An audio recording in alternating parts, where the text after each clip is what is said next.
to the Inside Tack Show, a round robins to remember, a Monday to love, but we're only part of the way there. Semi-finals upon us, of course, this weekend, and only one question really to ask of Ben, who's sitting alongside our COO Dave Endine, but we'll get to that in just a moment. First though, here's this. Today it begins the voyage of discovery to find the winner of the Louis Vuitton Cup. This is a battle of the old foe, where it all began. American Magic disaster. Time on distance now for INEOS Britannia. INEOS Britannia. One more leg to go in race 3 of the Louis Vuitton Cup. Crazy finish, but it will be INEOS Britannia. Race 6 of the Louis Vuitton Cup, and they are clean. This is the umpires. New Zealand has retired. The race is stopped and awarded to Great Britain. They can see INEOS Britannia, the challenger record, steaming it as well. Putting Alingi right in the dirt there. Great decision by INEOS Britannia. We are racing. Oh, they are low there. It's the turtle in the hair again. INEOS Britannia, great start, shaky finish. Both boats on the line, ready to go for race 11, and we are a go. Probably too close for INEOS to tap on their face. This is what you expect when you get two very good teams going head to head this early. Britannia, they're off the foil, and that is going to be an absolute hellish manoeuvre. Just an unfortunate situation there for the British. That's yacht racing. All about the tiny distance. Both boats having a duck. We have a start in race 13 of the Louis This is Vuitton the Cup. umpires. OCS GBR, get behind. Britannia on starboard, they have all the rights. The change at the bottom mark. What will umpire Richard Slater say to that? For the British to hurt them on the following tack. So Their third win of the series, it will be the challenger record. INEOS Britannia, that's 3 wins now. a full scramble here for the British to execute this well. Absolutely can't make any mistake. We had a diver in there checking out the rudder. American Magic across the line for the start of race 18 against INEOS Britannia in the Louis Vuitton Cup Challenger Selection Series. Yeah, INEOS, really nice job of putting the bow down early. This race is absolutely on. INEOS having to survive there. On the money, got the green light. Quickest first legs we've seen in a long, long time. Today, how much fight have the French got? How much defence have Britannia got? I want to make a shout out to the French team. It's great to see France back in the America's Cup. You know, they've got a great young team. And just a loss of the rudder there. The battle of acceleration.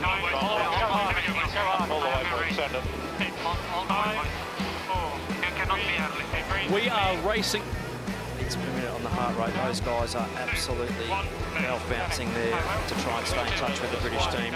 A sail-off, and it will be advantage INEOS Britannia. Big day out for Britannia.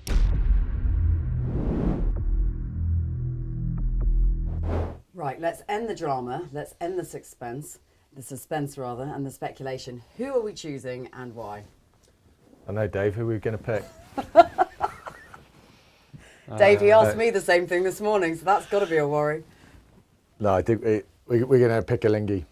Oh, Yeah. it's official. Yeah, we're Okay. going to pick Alingi because all three teams are actually really tough in their own conditions. But we think for a number of reasons that, Alingi will be a good test. But we obviously want to give ourselves the best chance to keep learning and progressing through the competition. How difficult a call is it? And talk to me about the pressure of having to make a call. There's lots of different voices coming at you, suggesting different scenarios and how things might play out. Everyone's got an agenda. How hard is it to just, how do you come to make that decision? Do you two sit in a room and go, let's just brainstorm the scenarios and work out which is the best play here? How does it go down? Yeah, Dave and myself, quite a few other people in the team, the sailing team, of course, and the coaches, analysing the performances of the different teams, the technical team as well, helping with that analysis. So it's not just a decision that I would make on my own or with Dave. We bring in a lot of people to it, and ultimately, if we can't make a decision, then someone has to. But normally in these scenarios, the group think is going in one direction, which is the case here. And a lot of people speculating. In fact, we actually ran a poll, an Instagram poll. A lot of speculation suggesting that Luna Rossa might be the choice. I mean, that feels like that might have been the direct choice between Luna Rossa and Lingy.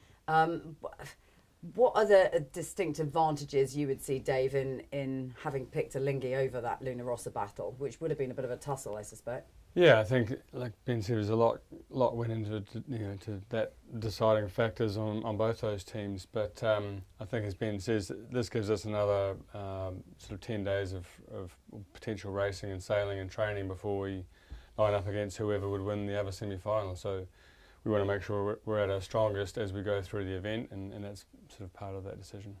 Okay, and in terms of the performances, if we look back at the round robins, how big a step up do you think that was, certainly in round robin 2, from when we look back to the preliminaries? Well, I think it was a massive step up, but you've also seen all of the teams improve significantly, and some more than others. And I think we've also got to be really careful here. We often joke within the team, if you look at other teams who perhaps think they've got half a hand on the trophy, and we're certainly a long way from getting to that point and getting carried away. We've had 2 really good races against Luna Rossa, who we think have really going into this have been the on-form challenging team, alongside the Kiwis that have really been going into this preliminary event and then the round robins on form. But a long way to go in terms of developing our boat, really getting ourselves close to performance, which we think we need to be if we're going to go all the way in this competition. And so, like Dave says, it's about just keeping that momentum going, keeping that developing going, and not getting too far ahead of ourselves. Yeah, Dave, and you mentioned as well the fact that, should things go according to plan, you buy yourself maximum time to actually make improvements and make gains. What does that look like in terms of what more gains we may have to come in this particular window if we get things right in the semi-final? Yeah, well, I think we've always seen the America's Cup, or the event leading up to the America's Cup, is about that continuous development. So we've got a few more things in the pipeline, but I think you're seeing the guys on board developing a lot during the racing, which is basically the best training you can do, is go and race all these other entries. And so we're expecting that in the next 3 or 4 days with Lingy, and then that we'll be able to take some more away from that and analyse that and feed that into our training program, hopefully between the the semis and the finals. For a novice watching, and I consider myself one of these despite being married to you, for a novice watching, for a layperson watching, it does feel like it's all starting to come together, in terms of performance on the water. Can we just talk about that for a moment? Because the preliminary regattas, finding our feet. Round robin 1, a little bit of that going on too, but round robin 2, it did feel like things were starting to come together. Does it feel like, as a unit, as a sailing team unit out there, things are starting to gel and you're starting to understand how to get the most out of this boat?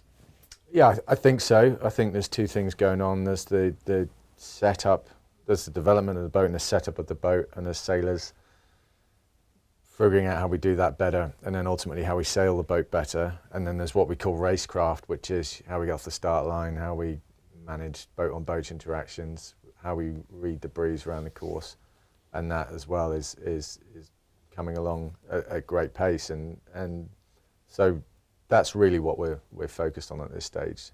Like Dave says, there are going to be tweaks to the boat, but it's unlikely, I think, for many of the teams other than perhaps the Kiwis, that we're going to see a massive fundamental change in the setup of the boat with the time that we have between rounds. So it's subtle changes, it's fine-tuning, it's improving our techniques of how we sail the boat. Much like, any dinghy sailor out there, they go out there and they go and practice 100 tacks in a day and try and figure out how to roll tack better or whatever it might be.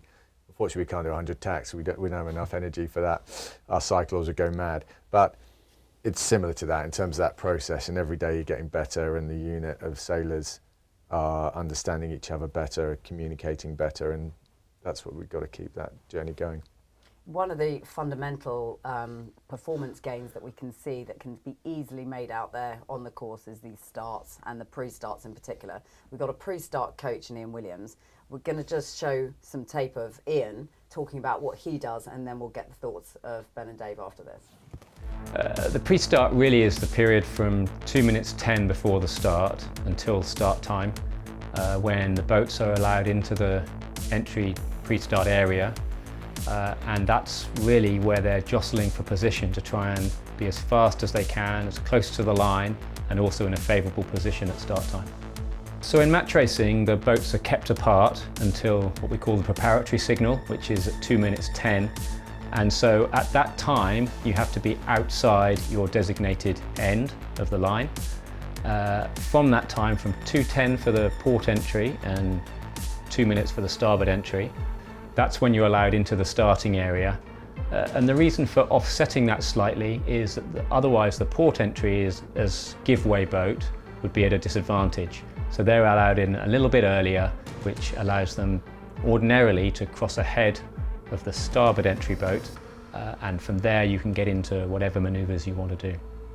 So essentially from the start line, we have about, from the windward end of the start line, the right hand end of the start line, we have about 0.35 of a mile to the right hand side of the box and about 0.35 of a mile to the bottom of the box. Well, of course we're going 40 knots or more, and so that box is only about 30 seconds from the side of the box to the start line to cover those 0.35 miles. And so it does get pretty tight, and you'll definitely see the boats getting close to the boundaries, and that is definitely going to impact the manoeuvres that they will need to do. Well, the thing about these boats, about these AC-75s, they are so fast that they create a lot of bad air. And so if you're behind, it's very, very difficult. Both upwind and downwind, it's difficult being behind. And so that puts a big premium on the start. We're also only sailing 21, maybe 23, 25-minute races. When I was growing up, America's Cup races were 4 hours long. A lot more time, opportunity for a faster boat to overtake. With only a few, just over 20 minutes, then it is not long to break clear. To break clear of the bad air, you're going to have to do an extra manoeuvre. There's a cost associated with that. And so for sure, I think starting is going to be absolutely critical to the results that we see.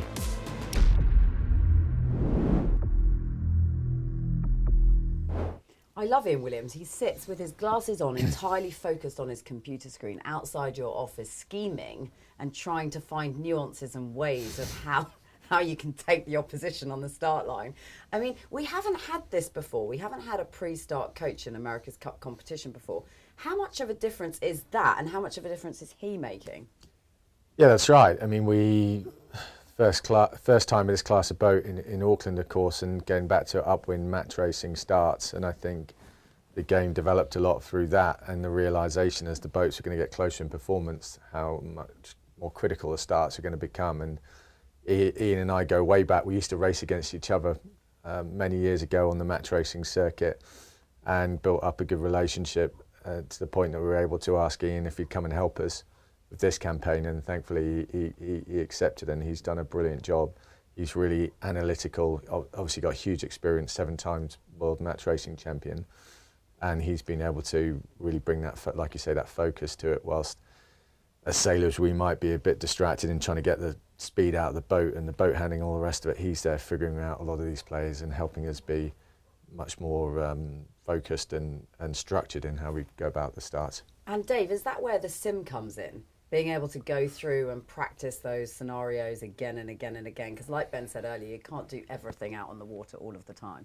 No, and you can't predict what the opponent's going to do. So I think the sim allows him to run through all those scenarios, and not just the sort of one-on-one helmsman scenarios, but we can, on our sim, we can make sure all of the sort of key players on the yacht are doing their whole choreography piece in a pre-start scenario, and just run through those, for a couple of hours a day if need be. Talking about comms on the boat, Dylan and you, it's still pretty early days in your relationship. I feel like I'm a marriage counsellor, which is really awkward. But it's still pretty early days for you two. But it feels like, again, that those comms are improving race by race. And do you feel like you two are getting to a place where you're starting to really understand the nuances of each other's language?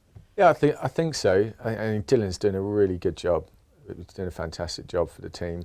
But also, I think you're starting to hear more from Gledin and Lee, Yeah. you know, trimming roles. So that four, if you like, of an afterguard, if you want to call it that, starting to feed off one another better, communicate better. So that, you know, if we can get that team clicking and really drawing, like I say, drawing off one another, that can be really strong for us moving forwards. Been quite a lot of debates, Dave, as well about the site clause. I mean, the Americans have got a completely different setup with their site clause to how we've done it with our site clause. You feel like that's really working for us, how we've decided to approach that? Yeah, I think we've got a really good depth in our site clause team. I'm sure we won't really know the real numbers until after the America's Cup, when everyone, you know, starts to release what sort of power these guys are putting out. But the group we have at the moment, you know, they can sub in for each other, and you know, it's a really strong strong groups there that we can rely on, which when we come into these 2 race days and the semis and finals will be sort of critical for us. Yeah, when you talk about keeping a cool head, on that Monday, which was not even really supposed to happen, but the weather was torrential on Sunday and everything got pushed into the Monday, we all flew home thinking, oh, well, you know, sadly we've missed what happens on Monday. And then it turned out to be the most extraordinary day of racing. When you woke up on that Monday morning, you couldn't have foreseen that you'd be in a sail-off against the Italians to determine top spot in the round robin scenario. So how do you keep a cool head and a calm mind when the things are starting to look interesting? I mean, obviously the race against the Swiss, it was important to put that in the bag at that point. But what came after, with the Italians then having to retire from that race and everything else that unfolded, how do you keep everyone really calm, really measured, and focused on a change in direction effectively? Yeah, I mean, one step at a time, and we had the race against the French. It was important to get that one across the line. We did that, and then there was always an outside chance that we could end up racing Luna Rossa. We expected in those conditions Luna Rossa to perhaps have a bit of an edge on Alinghi, but that said, Alinghi, you know, the lighter airs is also one of their strengths, I would say. But yeah, no one imagined that Luna Rossa would be that. I mean, they were really unfortunate to have this issue with the foil can system, and that was just pure bad luck it's sort of for them. opportunity, isn't it? Bad luck for them, opportunity for us. We then ended up in the sail-off, and the guys just did a great job of keeping focused and ending up with a good race. What does that do, though, Dave, for a team? Because it was the Italians in breezier conditions and momentum, again, this building of this feeling. Yeah, I think it's pretty rewarding for the group to sort of see all the effort that's gone in actually does produce results, both sort of in the shed and on the water, to the sailing team and the coaches there. So it was brief, but we had a little sort of pat yourself on the back type moment when the guys came in from sailing, and it was nice to see some good smiles on people's faces that we haven't seen smiling for a while. And then we, you know, put the boat in the shed and stripped it down and got straight into the next phase. So it wasn't a very big break. Yeah, it was literally an hour, wasn't it? And then the guys were back in the shed getting ready for the next round. So yeah, it's good to celebrate those little moments. But like Dave says, we're on this journey, and we've certainly not getting carried away with ourselves. I know, I get reminded of it every morning when I wake up, and I get told to just calm down. Yeah. The Athena youth team are also going to start racing next week, so that's exciting. What can we expect from that as well? Really that's exciting. big for the Cup. Really, really exciting. The youth championships, and then getting into the Women's America's Cup, which will come in online after the Louis Vuitton finals. First ever Women's America's Cup. We talked a lot about that. Hannah Mills and the team. Great chance there, and really good to see the women and youth back in the America's Cup where they should be. Dave, what does it look like for the boat at the moment with, a couple of days to go? A day to go, rather, before we get going. Yeah, so we've got some the usual measurement tasks today. We're going to weigh the boat this morning and roll out and give the guys a chance to give it a shakedown. We had a brief session yesterday, checking all the systems and everything. When you take a boat this complex apart and do maintenance on it, we always like to give ourselves a day or two to make sure that everything's gone Put it back together, right? Yeah, exactly, yeah. There's no spare parts lying around. All the buttons do what they should do. Easily done. Yeah. It's like building something with Lego, isn't it? And then having like a little thing left over. Parts, exactly, yeah. So we're definitely trying to avoid that, and we're pretty methodical in our approach. The guys will be out sailing this afternoon. Okay, final word then, ahead of the Swiss Challenge, which is next. What are you expecting from that? Yeah, we're expecting it's going to be tough. We think they're a strong team. Probably more so in the lighter conditions. We've seen them, they took a really good scalp off American Magic, who are no slouch in the light airs either. So yeah, we've got a work cut out for the semis, goal being to get through that and then whoever we face afterwards. But the most important thing, as we talked about a lot through this session, is just continuing that development, keep trying to find the pace in the boat, sailing it better as the sailors and get around the race course. If we can keep that going on the trajectory we've been on, then we can be a very strong team. Okay, well, we'll try and keep ourselves grounded in the meantime. Good. We are now almost race ready. Over to the race committee.